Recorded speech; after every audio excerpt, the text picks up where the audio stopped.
Une édition des initiatives 100% business et Internet avec un pantalon du futur qui doit beaucoup à la toile, enfin à l'Internet et qui a permis d'en financer le projet. Idem pour cette montre bizarre au principe révolutionnaire, elle existe elle aussi grâce aux internautes. Son concepteur haut-savoyard a pu la réaliser grâce à un financement participatif.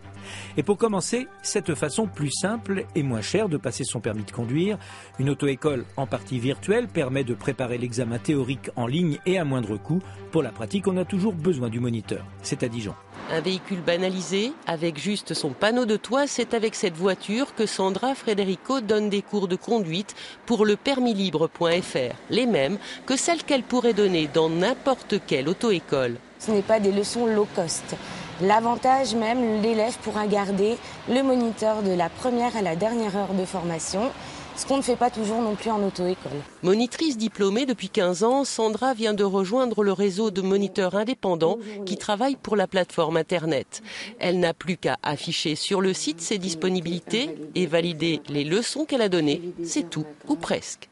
C'est vrai que c'est un changement même pour nous qui avons connu en fait tous les dossiers, tous ces bordereaux, toutes ces fiches. Aujourd'hui, je me dis oula, c'est un soulagement et ça reste simple. Donc pourquoi de toute façon s'embarrasser plus alors que la simplicité est efficace là apparemment. Une simplicité au rendez-vous aussi pour les candidats au permis. Inscription, réservation des cours, préparation au code.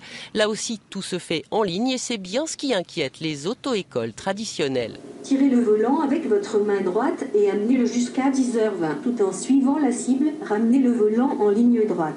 Ici, on peut maintenant apprendre à conduire sur un simulateur, mais toujours avec un moniteur, comme pour les leçons de code. Et pour le gérant, c'est ce qui fait toute la différence. On n'a pas le même métier et puis surtout, je crois qu'on n'a pas la même démarche.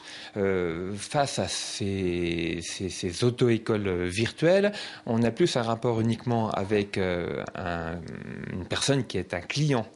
Évidemment, dans une auto-école traditionnelle, l'élève est aussi un client, mais c'est avant tout un élève. Et les moyens qui sont mis à disposition n'ont évidemment rien à voir parce que le but recherché n'est pas du tout le même. Reste qu'avec des prix affichés 2 fois moins chers, les auto-écoles en ligne séduisent de plus en plus de candidats et poursuivent leur implantation un peu partout en France. Le site du Permis Libre, ouvert à Lyon en février, est déjà présent sur une trentaine de départements.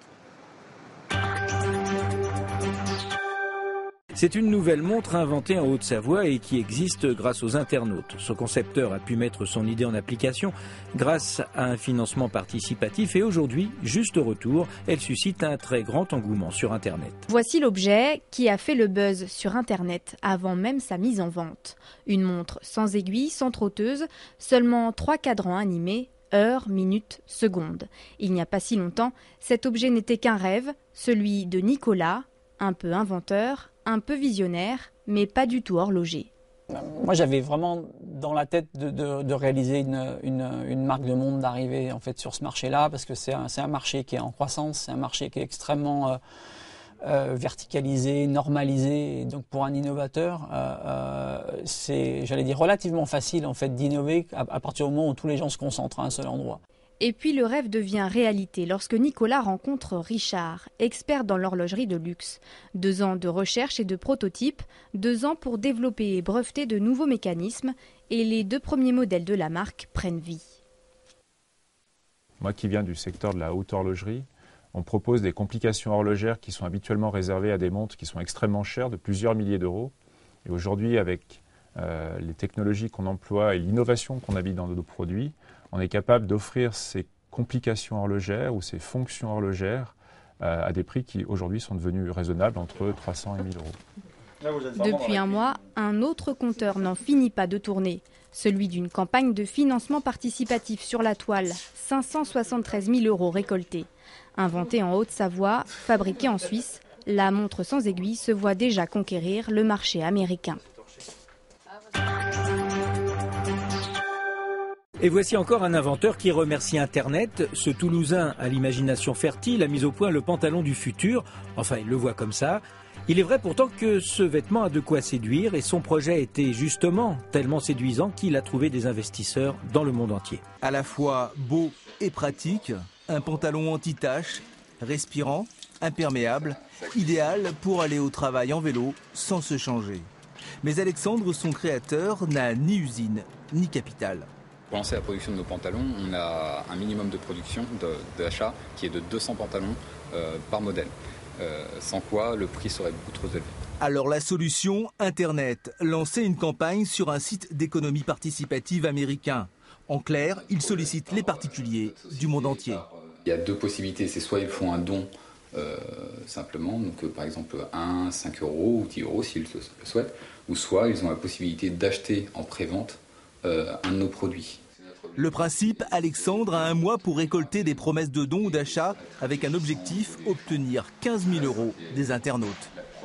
Si on atteint notre objectif à la date finale, qui est pour nous 14 novembre, à 19h, si à 19h on est à 100%, à partir de ce moment-là, ils seront débités dans les jours qui suivent. Et vous recevrez l'argent? Et voilà, nous on reçoit en général, ils mettent à peu près une semaine pour nous verser l'argent sur notre compte en banque.